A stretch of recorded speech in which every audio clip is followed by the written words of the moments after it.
Freezing point देख लेते हैं।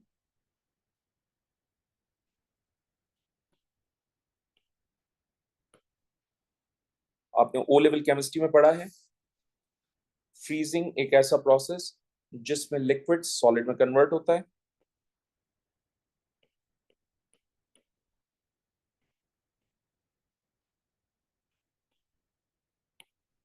So process in which liquid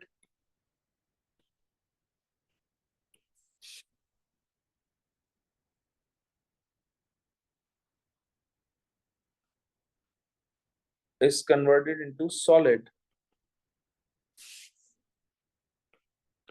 freezing में हमेशा टेम्परेचर को डिक्रीज किया जाता है।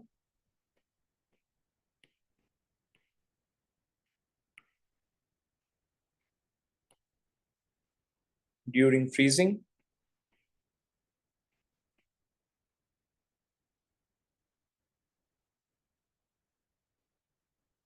Temperature decreases.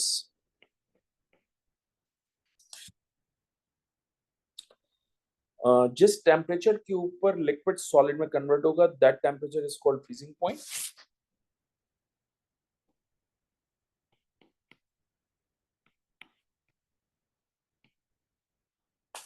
Temperature at which liquid will turn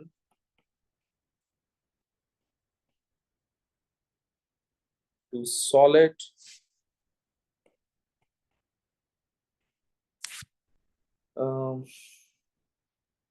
is called freezing point. Let's talk about the cooling curve. And for that, let's move on to the next page.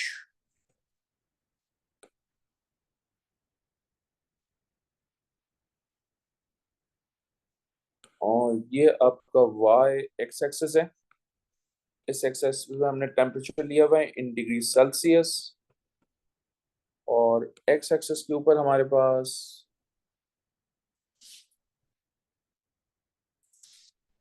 Time है। Alright, in seconds और इन minutes depend on the examiner information, ये 0 है। सो हम यहां से sketch draw कर लेते हैं।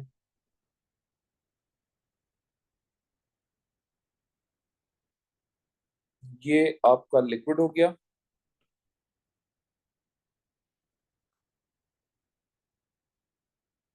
देन फिर हमारे पास है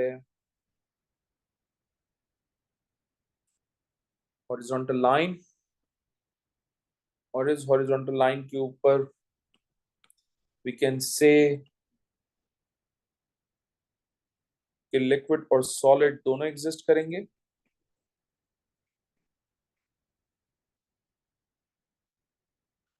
एंड देन फिर हमारे पास है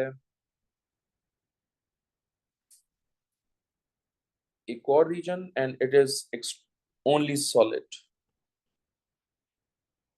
सो हम यहां पर ए ले लेते हैं, इसको बी पॉइंट कर देते हैं,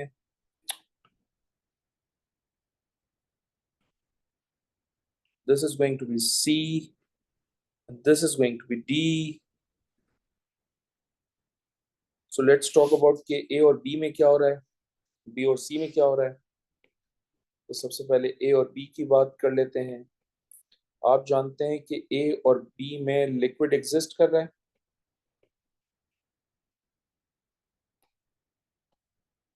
okay, this is our first point. Second point, with time मैं टेम्परेचर को डिक्रीज कर रहा हूं।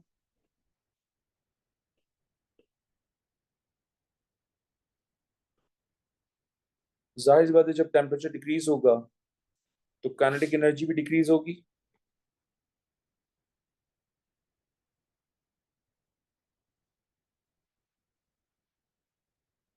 जब काइनेटिक एनर्जी डिक्रीज होगी तो obviously movement of molecule slows down.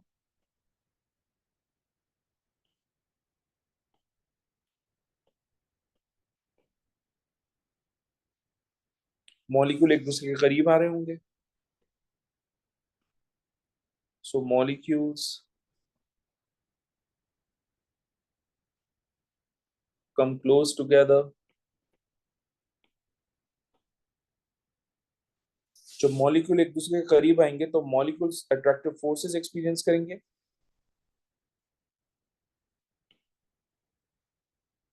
Molecules experiences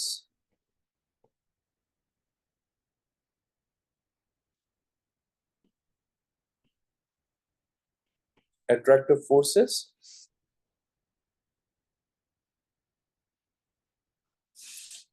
That means कि point B के ऊपर liquid start freezing. So at point B,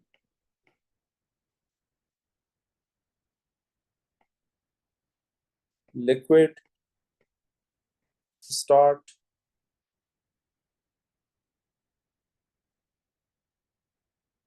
freezing. Okay.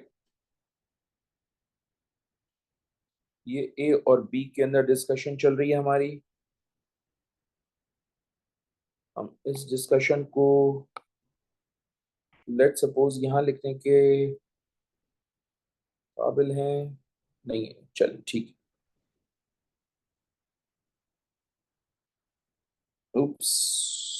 Let's put it in that way. इसको इस तरह से लिख लेते हैं. और बेटा ये स्पेस हमारे पास आ जाएगी तो हम कम से कम यहाँ पर अपना बाकी फॉर्मेट जो है वो कंप्लीट कर देंगे. ओके. तो हमारी ए और बी की डिस्कशन हो गई है. Let's talk about what's going on in between B and C. So B and C को हम यहाँ लिख देते हैं. सो पहला पॉइंट तो ये है कि B between B and C both liquid and solid exist.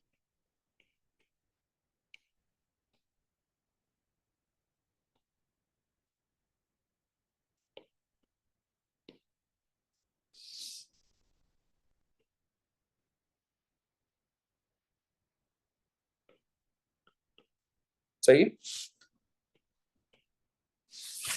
और हम जानते हैं कि अगर लिक्विड और सॉलिड के दरमियान वो एग्जिस्ट कर रहा है तो सरप्राइजिंग बात यह है कि कूलिंग तो हमने कंटिन्यू की हुई है लेकिन टेम्परेचर क्यों कांस्टेंट है. ये टेम्परेचर कांस्टेंट है लेकिन कूलिंग तो कंटिन्यू की हुई है. तो इसको भी देखते हैं. Cooling continuous.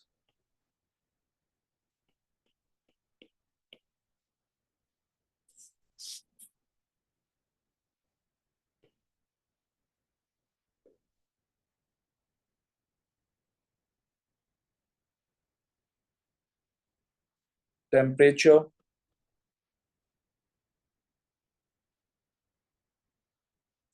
remains constant. Why?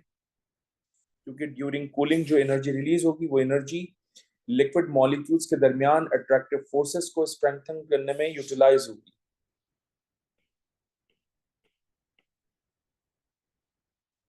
During cooling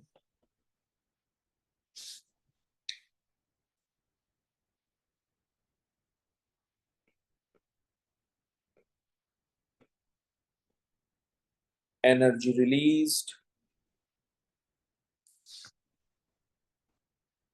is used to strengthen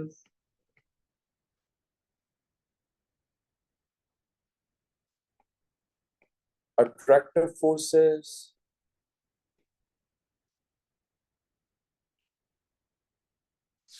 between molecules. Point C के ऊपर लिक्विड कंप्लीटली सॉलिड में कन्वर्ट हो जाएगा. सो एट पॉइंट सी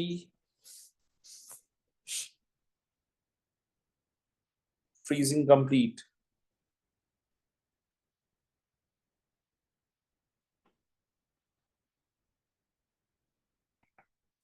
ठीक है. That's the end of this chapter, guys.